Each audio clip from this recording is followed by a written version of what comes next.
Halo sobat sebatang niri sekarang.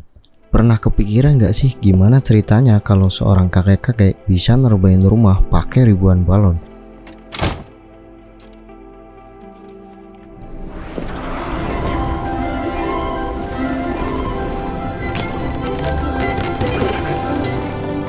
So long, boys! I'll send you a postcard from Penn.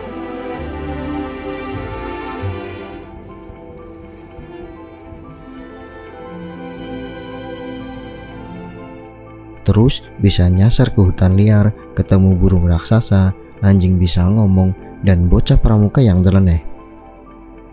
Does it really work?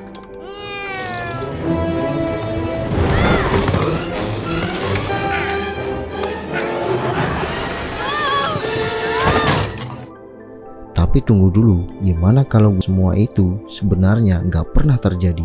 Ini adalah kisah gelap di balik film Up 2009. Film Up dirilis tahun 2009 oleh Pixar dan Disney. Ceritanya tentang Fredricksen, kakek tua yang baru aja kehilangan istri tercintanya.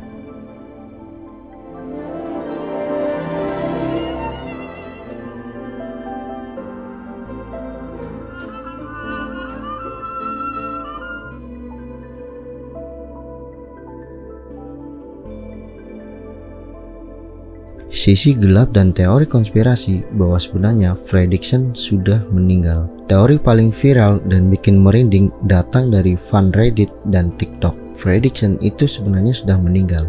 Yap, rumah yang terbang, anjing bisa ngomong, bahkan Paradise Fall, itu semua bukan dunia nyata, tapi alam baka.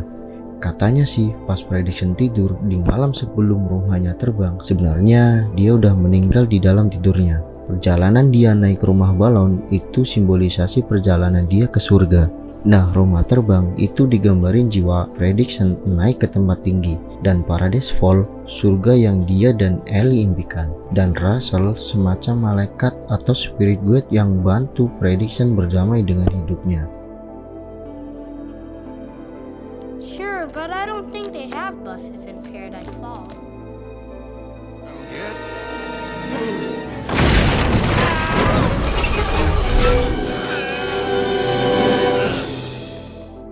Russell bukan anak sembarangan. Russell digambarin polos, tapi dalam teori ini Russell sebenarnya bukan bocah biasa.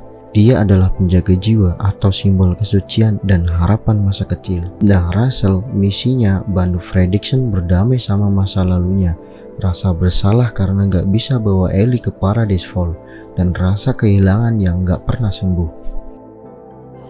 Now, when you get up there, Get there, you're gonna feel so assisted. Oh. Dia ngajarin Fredricksen buat hidup lagi, tapi bukan secara fisik, secara emosional dan spiritual. Mr. Fred, I've always wanted to try this. Tracks? Giant snipe. ah! What is that Hey, thing? look, Mr. Fredricksen, it likes me. Whoa! Shoot, shoot. Uh-oh. No. Jadi, Russell bukan cuma bocah pramuka random, tapi dia adalah simbol penyelamat jiwa. Hey, that is a bird. Get to the fall. Please be my prisoner.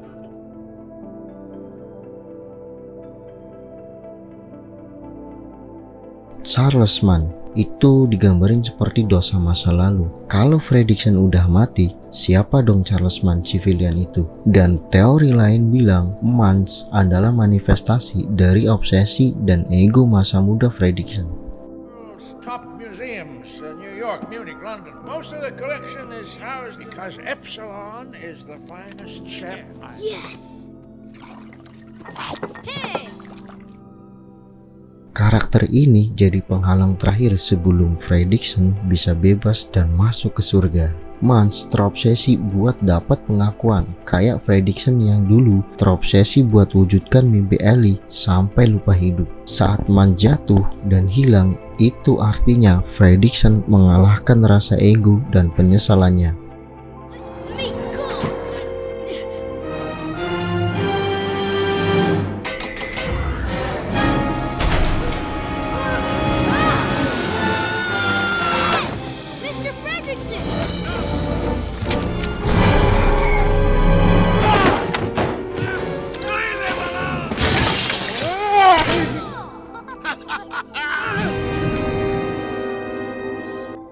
dan rumah itu digambarin seperti simbol hati Fredricksen. Gimana kalau kita anggap rumahnya Fredricksen itu simbol dari hatinya sendiri? Rumah itu penuh memori foto Ellie, kursi goyang, buku petualangan, tapi makin lama makin berat buat dibawa. Dan momen emosionalnya ketika dia melepas rumahnya biar bisa nolong Kevin dan Russell, itu adalah momen dia merelakan kenangan Ellie dan berdamai.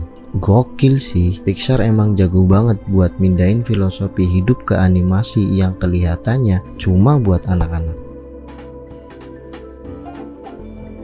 Jadi semua ini cuma imajinasi, gak ada bukti resmi dari Disney kalau teori ini benar. Tapi kayak biasa, Disney dan Pixar sering banget nyelipin makna dalam film yang bisa ditangkap dari sisi psikologis dan spiritual. Apakah Fredricksen beneran udah mati dan Up itu adalah perjalanan jiwanya ke surga?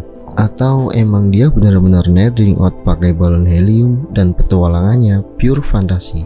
Gimana menurut kalian? Fredricksen beneran ke Paradise Fall atau Paradise yang lain? Mungkin itu sedikit cerita dari sisi gelap dari film Up 2009. Sampai jumpa di teori selanjutnya, dan ingat, di balik kisah manis kadang ada rahasia yang gelap. See you.